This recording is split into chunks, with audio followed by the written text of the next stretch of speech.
Welcome, wrestling fans. Welcome to Curtain Jerkin. As always, I'm your host, Jacob Grondy, reporting for the Main Event Marks YouTube channel and the Dragon Suplex Podcasting Network.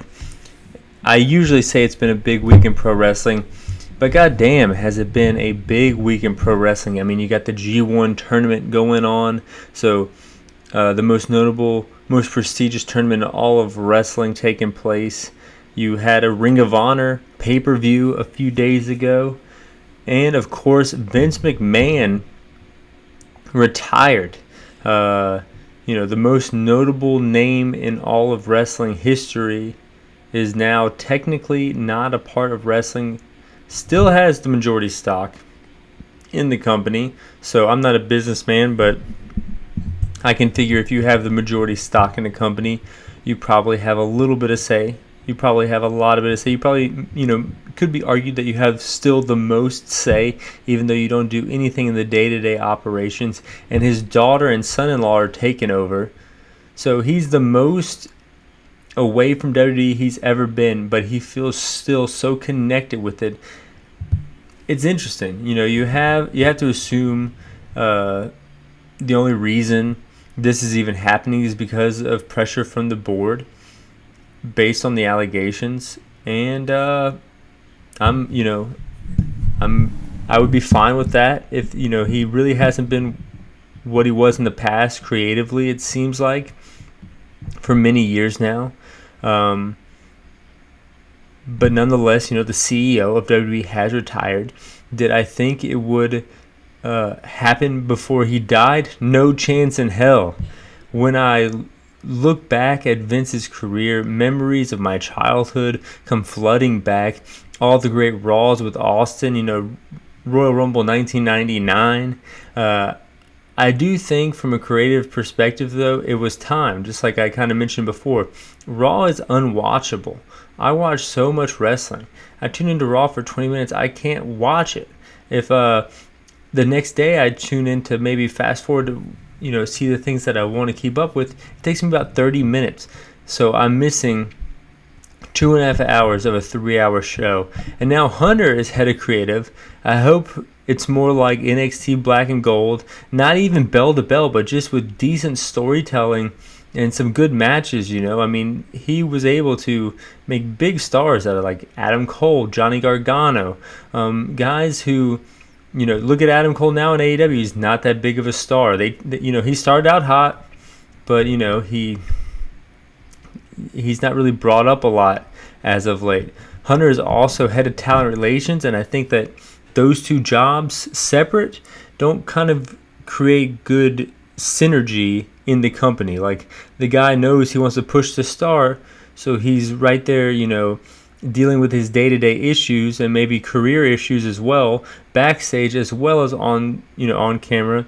I feel like that was a big kind of a misstep in the recent past in WWE. You'd have these NXT call-ups, coming on to SmackDown for a few weeks and then getting sent home. I mean, look at a Hit Row for example. I think that was kind of ridiculous to be, calling them up just as sending them home. So hopefully that goes away a little bit. As you guys know, I'm not watching too much AEW. The G1 is happening, so that's taking up most of my wrestling watching. I did watch Ring of Honor, and I did watch the Shark Cage match, the barbed wire Shark Cage, barbed wire everywhere, whatever the hell they called it. It was a fun match, but I don't think I can say it was a good match. Ty Conti can't get the key to work, just like she couldn't get the weapon slipped in the cage a few weeks earlier.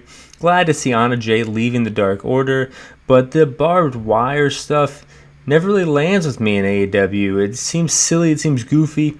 I don't know. I guess, it wasn't like there was a no rope barbed wire match. They just kind of had like lanyard hooks, just like you would have your keys on, just kind of hooked barbed wire onto the ropes, just in the middle of the ropes. I was cracking up laughing at the barbed wire wrapped around the microphone, but I don't think I should be laughing like that for a match like this. maybe that's what they were going for. Maybe it was like the spectacle, the hilarity of the spectacle, and if so, they nailed it. But as far as like the great barbed wire matches like Sabu and Terry Funk, or Onita in FMW, or like Cactus Jack and Terry Funk for Wings, it wasn't that. It was more like Jeff Hardy and Undertaker in the ladder match on Raw. It was on TV. So, I'm comparing it to a legendary match, but, it doesn't look like it was what they wanted it to be. And so be it. I'm taking a little break from AEW, the biggest break I've ever taken. I've watched every single Dynamite, but, I feel like it's getting a little stale for me. The G1 is happening, and I want to focus on that and talk about that. But I did happen to watch Ring of Honor. As much as they try to make it look a little different from AEW, or even like ROH from the recent past, it feels like a bizarro world AEW where everything is kind of the same but a little different. Lexi Nair doing the backstage interview, just like on AEW. I guess they couldn't get what we all want. Quinn McKay coming out on Ring of Honor. She's signed to NXT. The best part of ROH the last few years, Quinn McKay sitting back there with her coffee mug. You can tell Tony Khan is booking the show when belt shots, like when the ref is distracted and someone comes and hits their opponent with the title belt, does not get the pin. Never does that spot get the pin in Tony Khan booking. It always leads to a 2 count. And you also see a lot of guys fight off 2-1 attacks. This is just something I've noticed. Tony Khan doesn't seem like he knows what he's doing with Ring of Honor. I mean, this is the second show, and I mean, he's owned the company for like 6 months, and there's only been 2 shows. Tully Blanchard is gone. Prince Nana is there. Bought Tully Blanchard's enterprises from him. I mean, don't get me wrong, I love Prince Nana. But what happened here wasn't the big story that Tully went with Gresham, and Gresham and Tully are, a tandem now. Maybe that has something to do with Gresham cussing out Tony Khan and quitting. I get it. Gresham winning the Ring of Honor title was like the culmination of his whole career.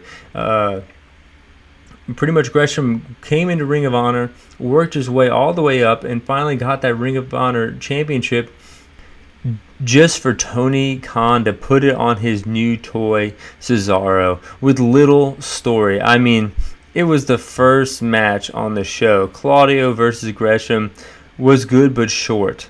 And I'm not talking about Gresham. I'm talking about Claudio versus Gresham here. Just a little joke here. I will have to say the size discrepancy was glaring. Gresham, though, did a great job kind of showcasing how he could beat Claudio, chopping the legs of Claudio, doing things like that. I mean, I'm a fan of Gresham. I can see why he would be frustrated coming from the perspective of Gresham.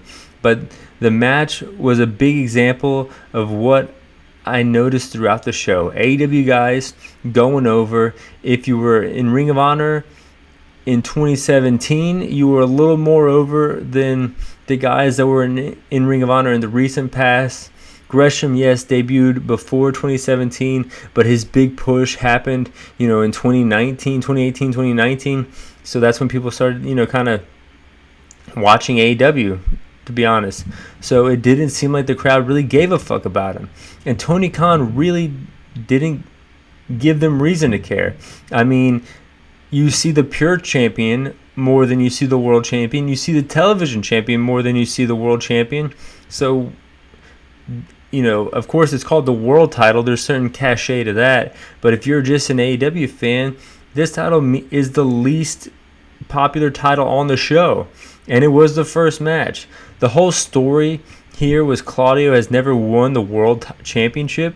But in the ROH title now, under Tony Khan, doesn't mean you are a world champion by any means. It means you're like one of 5 mid-card champions throughout like 3 or 4 different companies that they showcase on AEW. So the whole dynamic that they were even going for, putting the title on Claudio and not keeping it on Gresham, was a stretch to begin with. I think Claudio was the wrong guy to put in the match. I think Gresham is the right guy to have the Ring of Honor title. I think what they should do is unify the Pure title and unify the television title and have it under Pure rules, and that could be like called Ring of Honor rules. So therefore the title kind of stands out a little bit under the AEW banner. But here I am going on a big rant here. A title that does stand out in the AEW banner is the six-man tag championship, which was on the Righteous. Now it's on Don Castle and the boys. I think that they should put these titles on Prince Nana's group, Brian Cage and the gang, to kind of give these guys a little something to sink their teeth into, because they all can go. They all got a good look, and I think you can get them over on week-to-week television, or even have them have the six-man titles on Dark and just defeat some jobbers week-to-week. Next up, Daniel Garcia versus Wheeler Yuta. I love the Pure title. Love watching this feud be put on a bigger stage here. I like the title staying on Yuta too. Go out of your way and watch this one. It was a pretty good one. You can definitely tell that guys, like I said before, that were on AEW week to week are a little bit more over than guys that you have seen showcased in Ring of Honor. The crowd was going nuts here for Garcia and Yuta, and then all of a sudden Dragon Lee versus Roosh come out. And, I mean, I'm not going to say crickets here. They definitely won them over eventually by having a great match. But it didn't seem like this crowd was familiar with these guys at all, despite, Roosh being the former Ring of Honor champion. I don't think the crowd knew that these guys were brothers. And I also think that this kind of showcased that Tony Khan really doesn't give a fuck about the recent Ring of Honor history here, because I thought these guys were in a faction Incorporables. Why are they now feuding for no apparent reason at all? They're brothers. I don't know, but I love the dive through the table. I love Dragon Lee, but Roosh does get the victory. Deeb versus Martinez, two veteran ladies. Martinez going for the OG drop, couldn't do it, ends up getting caught in the tree of woe. Deeb hits a drop kick. I thought that was a really good spot, leading to Mercedes Martinez eventually hitting the OG drop and choking Deeb out.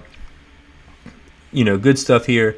But I do think the show was saved by the final two matches. The final two matches were fucking great. The video package laying down the backstory from Samoa Joe and Jay Lethal. And then the entrance. Jay Lethal walking out, telling Sanjay and Singh to get back. And then they eventually come out anyways. But as he's walking out, over his shoulder, Samoa Joe's music plays. Joe comes out. They start brawling on the aisle. Singh comes out. Singh attacks Joe. They get in the ring. The bell finally sounds here after Singh gets sent to the back. Vintage Joe with the dive. Lethal injection. 1-2. Joe kicks out. Sanjay comes out. Distracts the ref. Jay hits Joe with the belt. And of course, we know Tony Khan booking 1-2. Joe kicks out of the belt shot. Joe chokes out Jay Lethal. This match was awesome. If you're going to watch this show, just watch the final two matches. And of course, saying the final two matches, we're going into FTR versus the Briscoes. The first match from these two guys, in my opinion, is match of the year. Still match of the year with 1/3 of the G1 out of the way. What a stare down to begin with. Just crowd going nuts here for these guys. Solid action leading to the first fall. Doomsday device by the Briscoes. 1, 2, 3. Briscoes get the first fall. Dak's chest is bleeding from so many chops. Jay Briscoe uses a belt to, cash his head, and we know what's going to happen. 1, 2, of course not. Title shots should be done less and mean a little more in both Ring of Honor and AEW. Big rig, 1, 2, 3. FTR gets the second fall. 30-minute mark, ref bump. This ref bump looked like utter shit, but the rest of the match was so good, I was still hooked. Jay Driller, crowd counts. 1, 2, 3, 4, 5. They count all the way like 6 or 7. No ref. Big rig. They do it again. This crowd is hooked. 1, 2, 3, 4, 5. Still no ref. Cash bleeding. 40-minute mark. Jay Driller to Dax 1-2. Dax hits out the J Driller. Caprice Coleman couldn't believe it. I couldn't believe it. This is one world titles. This is one the Ring of Honor title when it meant something. Pile driver off the top from Dax to J. 1, 2, 3. Champs retain. What a damn match. These two matches, like the last two matches, saved the show. If someone wanted to know what I liked about pro wrestling, you could show them these final two matches. So those are my thoughts of the Ring of Honor pay-per-view, Death Before Dishonor, the second show from the new era of Ring of Honor. And it looks like it's going to shit. I mean, you're losing Gresham. It's kind of like Ring of Honor doing a bunch of one-night stands. You have Joe and you have Jay Lethal and you have the Briscoes and you have Claudio. It's like multiple eras of Ring of Honor are showcased rather than just kind of picking up where you left off to hopefully make a week-to-week storytelling wrestling company, which is kind of odd. But the G1 is here. We're going to be talking about the G1. Of course, last episode I talked about the first two nights, and I ranked every single match from the first two nights from worst to first. And I'm ranking every single match from the whole tournament here from worst to first. Keep listening to the show. We're going to go into it. But let me just go over some of my overall thoughts from all the nights, night 3 through night 6. Night 3 was saved by Goto and Naito. We will talk about that a little later. Night 4 was good. Hanare and Zack Sabre Jr. was better than I thought it would be. Yoshihashi versus Shingo was a lot better than I thought it would be. I was a little disappointed by Okada and Yano, but what can you do? It wasn't goofy. It was just a little dull, which is worse. Ishii versus Jay White was good too. Night 5, I think this was a kind of nice surprise here. LP versus Yujiro. Yujiro puts Peter, his lady for many years, the inspiration, the original bunny in pro wrestling, wearing the bunny, not just the ears, but a mask with the ears. Yujiro puts her on the line for like a finger poke of doom scenario involving LP. LP agrees to it, but then tries to roll him up. Match goes underway. The match was a lot of fun, and LP ended up winning and then taking Peter with him backstage. I think this is good because Yujiro is in House of Torture now. It's kind of a creepy, goth sect of Bullet Club, where LP kind of represents like the fun DX style, NWO style Bullet Club, like the original Bullet Club kind of thing. So I think it makes sense with his gimmick more to have this kind of girl with him rather than the girl with Yujiro now, even though that was kind of Yujiro's thing. I think it's time to move on with that, and I think it's kind of cool that they put a little story in this first match rather than just kind of having a dull Yujiro match. Taichi might be the MVP of the G1 so far. I can't believe I'm saying that. Cobb picks up Fale for a suplex and then hits Tour of the Islands. That was nuts. Naito versus Tana Hoshi. In the grand scheme of Naito versus Tana Hoshi matches, this one might not be ranked in the top 5, but it was still a great match. Night 6 might be the worst G1 night I can remember. Great Khan and Lawler's first matches in the tournament, that's something to note, but they were both kind of bad. The only good part of the show was the main event, Juice Robinson versus David Finlay, and we're going to get into that a little later. But let me give you guys the matches ranked 24 through 11 in the G1 2022. The last match out of all the G1 matches, Evil versus Kenta, night 6. 23, Finlay versus Yujiro, night 3. 22, Sonata versus Jay White, night 1. I think that now looking back, that was probably ranked a little low. I'm going to have to fix that before going into next week's pod, because 21, Fale versus Archer, night 3. 20, Archer versus Tom Lawler, night 6. 19, Yano versus Okada, night 4. 18, Okan versus Chase Owens, night 6. 17, Yano versus Jonah night 2. 16, LP versus Yujiro night 5. 15, Tama Tonga versus Chase Owens night 3. 14, Hanare versus Zack Sabre Jr. night 4. 13, Fale versus Cobb night 5. 12, Okada versus Cobb night 1. 11, Tana Hoshi versus Hanare night 1. So we have a new top 10. We have several matches in the top 10, including Tai Chi versus Sonata night 5. This match started off a little off the rails here. A peck-poppin' party battle. That's right, crowd clapping along. Both guys doing the Lex Luger thing. Lex Luger, eat your heart out. Tai Chi then, rips off his pants like he usually does, but after the peck-poppin' battle and everyone clapping along, this was even more ridiculous. I can't even believe I'm even talking about this. Am I even still talking about the G1 right now? Suplex, both men down. Moonsault, Tai Chi gets his knees up. Snug kick right to the eye. Sonata with the roll-up victory. 1, 2, 3. Sonata gets the victory, gets 2 points, and this match was ranked 10 out of all the matches so far, out of all 24 matches in the G1. Number 9, though, coming from night 4, Shingo versus Yoshihashi. This might be the best Yoshihashi match of all time. He never gave up this whole match. Both men with the same finisher. Made in Japan, 1-2, no. Pumping Bomber, 1-2, no. Yoshihashi won't quit. He hits the Kamagoroshi, 1-2. Shingo kicks out. Grand Cobra, 1-2-3. Shingo gets the victory. Number 8, the match that I talked about, saving night 6. Finlay versus Juice Robinson. This, was a bad show beforehand, so I was a little down on it. Maybe even going into the opening moments of this match. And then the story kind of hit me. That when I started watching New Japan, these were the Young Lions, including Jay White and a few other guys.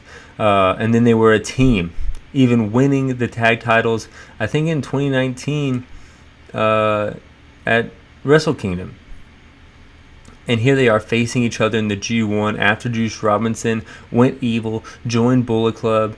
Juice going after the arm. David fires back, launching Juice into the guardrails. Juice lands a superplex, tries to roll through to hit another suplex, ends up getting countered into a neck breaker. Pulp Friction 1-2. Finlay kicks out. Stunner from Finlay, kind of sliced bread stunner kind of thing. 1-2. Robinson kicks out. Right hand of God in midair, catching Finlay, going for a dive. Pile driver on the exposed floor. Juice gets him in there. Ref bump. Juice tries to use the U.S. title. David ducks. Goes to hit Juice with a shillelagh. Callback from his dad's days in WWE. Juice uses the title to block it and then pulls it down. Click to the back of, to the front of the face. Uses the shillelagh. 1-2. David picks his head up, hits his finisher. 1, 2, 3. David Finlay beats Juice Robinson on night 6, and that match is ranked number 8. Number 7 is Will Ospreay versus LP from night 1. We've already talked about that. Number 6, though, Tana Hoshi versus Naito, night 5. Slow pace in the early going. Tana Hoshi goes after the knee of Naito. Esperanza off the second. Hurricane Rana off the top. Tana Hoshi rolls through 3 sling blades. 1-2. Naito kicks out. Aces high at the 20-minute mark. High fly flow. No one home. Bitch slap from Naito. Valencia, but roll up out of nowhere. 1, 2, 3. Ace steals one. And I guess we're going to be breaking down Naito's first loss a little later. But Naito is 0-2 in the G1 so far. He's going to have to win every single match to win this thing if he has any hope. But number 5, Ishii versus Jay White from night 4. White sets up Gato with a chair on the outside, gives him a chair to sit in, and then props up a chair for him to put his feet in. So Gato is really comfortable on the outside, kind of suspiciously comfortable on the outside, and then at the 5-minute mark, a little later, Gato just gets the chair and just hurls it at Ishii while the ref is distracted. Then Jay White choking Ishii with the ring skirt. Ishii still won't quit. Jay stays on him, going after Ishii's ribs, almost unbearable at certain points. He still fires back around the 15-minute mark. Ishii lands a lariat and then another lariat. Gato jumps on the apron. Ishii knocks him off. Jay lands a backbreaker and a lariat. Ishii tries to power up but then collapses. Ishii gets up and lands gets up for the strike exchange. Ishii with a sleeper suplex. Huge lariat. 1, 2. Jay White kicks out. Blade Runner out of nowhere. 1, 2, 3. Jay White gets the victory. Number 4. Juice versus Shingo from night 2. We've already talked about that. So I think Juice and Taichi right now are having like the best G1s so far. And those are two guys that I didn't really think were going to have the best G1s. Another guy that had a really good match that I usually don't think has good matches or kind of boring matches, Goto. Number 3, night 3, Goto versus Naito. Naito controlling the pace here in the early going after the arm. Goto fires back around the 10-minute mark. You start to feel the momentum shift Goto's way. It was really kind of, you really did feel like this was like a turning of the page here in this match. A new chapter of Goto with the momentum. Crowd clapping along while each guy delivers forearms. Both men down around the 20-minute mark. Snug Valencia can't land the Destino. Goto still has some fight in him. GTR 1, 2, 3. Goto beats Naito, and like I said, Naito is winless here. So I want to say like my top 3 MVPs of the G1 so far. Naito, even though he's winless. Taichi and Juice Robinson. It's crazy. Maybe Ishii too. Ishii's up there a little bit. Number 2, Taichi versus Ishii from night 2. And number 1, Zack Sabre Jr. versus Kenta from night 2. Night 2 was the best night so far. 3 out of the top 5 matches from the whole tournament are from night 2 so far, as if you're going by my ranking system. And I hope you guys are. I hope you guys are watching these matches along with me. Maybe tell me I'm wrong, on Twitter. Tell me I'm wrong on Instagram. Hit me up. Whatever you do, and fly high. I'm out.